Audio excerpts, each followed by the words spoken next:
नमस्कार. मला या व्हिडिओच्या माध्यमातून मराठा समाजातील तरुणांना एक संदेश द्यायचा आहे.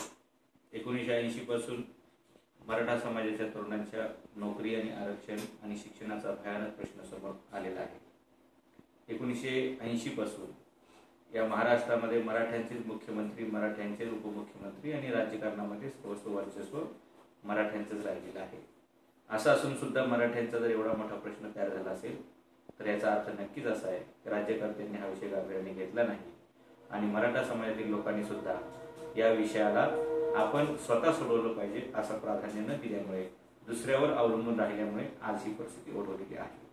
तरी भारतीय राज्यघटनेचा एकंदरीत विचार करता मला असं वाटतं की आरक्षणासाठीचा हा लढा, संवैधानिक पद्धतीने चालणारा लढा, याच्यासाठी खूप मोठा जन्मदाता रेटा उभा करावा लागेल आणि ही दीर्घकालीन प्रक्रिया असं मला वाटतं. परंतु एवढा वेळ थांबलं तर आपलं आणखी नुकसान होऊ शकतं समाजाचं आणि म्हणून मला असं वाटतं की आता मराठ्याच्या पोरांनी शिक्षणासाठी कंबर कसली पाहिजे. ज्या पद्धतीने कर्मवीर भाऊराव पाटील, राजर्षी शाहू महाराज आणि महात्मा फुलेंनी एका काळामध्ये 19व्या शतकामध्ये शिक्षणाचा पाया रोवला, नंतर हेच सगळ्या शिक्षण संस्था राज्यकर्त्यांनी ताब्यात घेतल्या आणि नंतर ज्या काही इंजिनिअरिंग मेडिकल कॉलेज काढली ती सुद्धा पुढाऱ्यांनीच काढली आणि आपल्याच समाजाचं शोषण करत करत हे राजकारणामध्ये सत्तेची एक पायरी चढत गेली. तेव्हा आता आपल्याला एकतर कोऑपरेटिव्ह सेक्टरमध्ये उतरून सर्वांनी मिळून, जसे आपण साखर कारखाने काढले, दूध डेऱ्या काढल्या, पतपेढ्या काढल्या, बँका काढल्या, तसंच सहकारी तत्वावरती शाळा काढाव्या लागतील आणि सर्वसामान्य गोरगरीब मराठ्याच्या मुलांना शिक्षण मिळेल अशी व्यवस्था करावी लागेल. आणि या शिक्षणातून पुढे जाऊन मग आपल्या मुलांनी शिकायचं तर नक्की काय शिकायचं हा एक मोठा प्रश्न आहे. आणि म्हणून ज्या मुलांची बुद्धिमत्ता खूप चांगली आहे त्यांनी UPSC, MPSC, IFS, IRS अशा परीक्षा देऊन या देशामध्ये कलेक्टर व्हावं. एक कलेक्टर म्हणजे 3 खासदार, 13 आमदार आणि 250 नगरसेवक एवढी मोठी ताकद एका कलेक्टरकडे असते. त्याचबरोबर जर तो पोलीस क्षेत्रामध्ये गेला, जर तो IPS झाला तर डेफिनेटली एक कमिशनर म्हणजे संपूर्ण जिल्ह्याचं प्रशासकीय कामकाज तो सांभाळत असतो. आणि म्हणून ज्यांची बुद्धिमत्ता खूप चांगली आहे त्या मुलांनी इकडे लक्ष दिलं पाहिजे. आणि जी मुलांची बुद्धिमत्ता 60 to 80च्या दरम्यान आहे त्यांनी पटापट 10वी-12वी पर्यंतच्या शिक्षणानंतर प्रोफेशनल कोर्सेस करावे आणि त्यांनी कुठल्या तरी उद्योगधंद्यामध्ये उतरून आपला झेंडा रोवायचा प्रयत्न केला पाहिजे.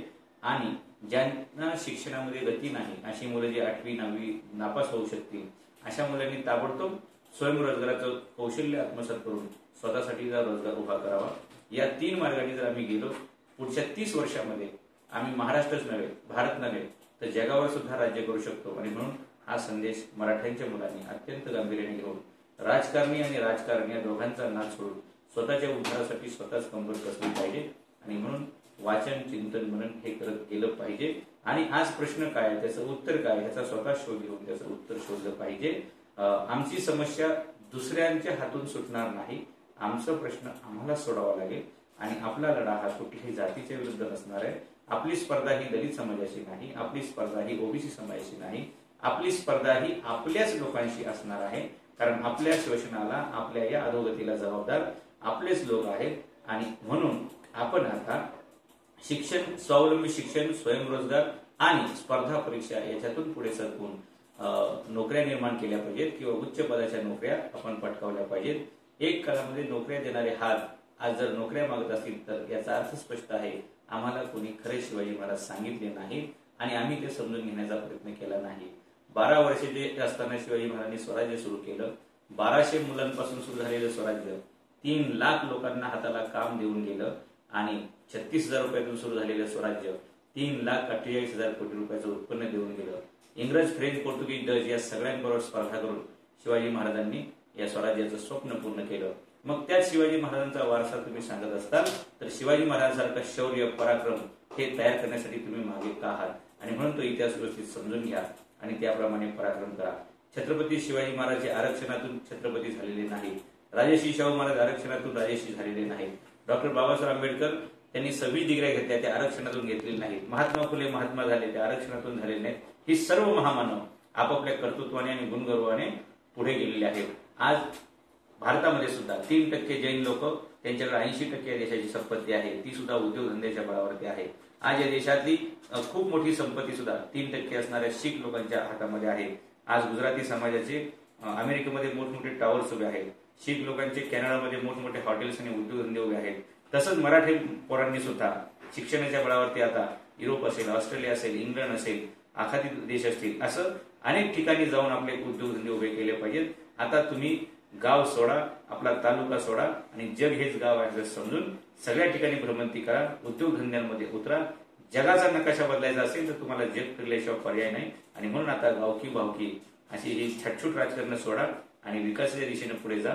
आणि हा सगळा विषय जेव्हा मी अनेक ठिकाणी फिरत होतो, मला लोकांनी विचारलं की मराठा क्रांती मोर्चे निघाले, सगळ्या जिल्ह्यांमध्ये निघाले, आता पुढे काय करायचं, पुढे काय करायचं, ह्या सगळ्या प्रश्नांचं उत्तर जेव्हा मी सगळीकडे शोधलं त्यावेळी मला असं वाटलं की मी हे सगळं उत्तर एका पुस्तकामध्ये लिहिलं पाहिजे. आणि मग म्हणून मी त्यासाठी हे मराठा क्रांती मोर्चा भविष्य आणि वाटचाल असं साधं 80 पानाचं पुस्तक लिहिलेलं आहे की मराठा समाजाचं भवितव्य कशामध्ये आहे आणि कशा प्रकारे त्या समाजाने वाटचाल भवितव्यामध्ये करायची आहे, ह्या सगळ्या प्रश्नांची उत्तरं मी या पुस्तकामध्ये दिलेली आहे.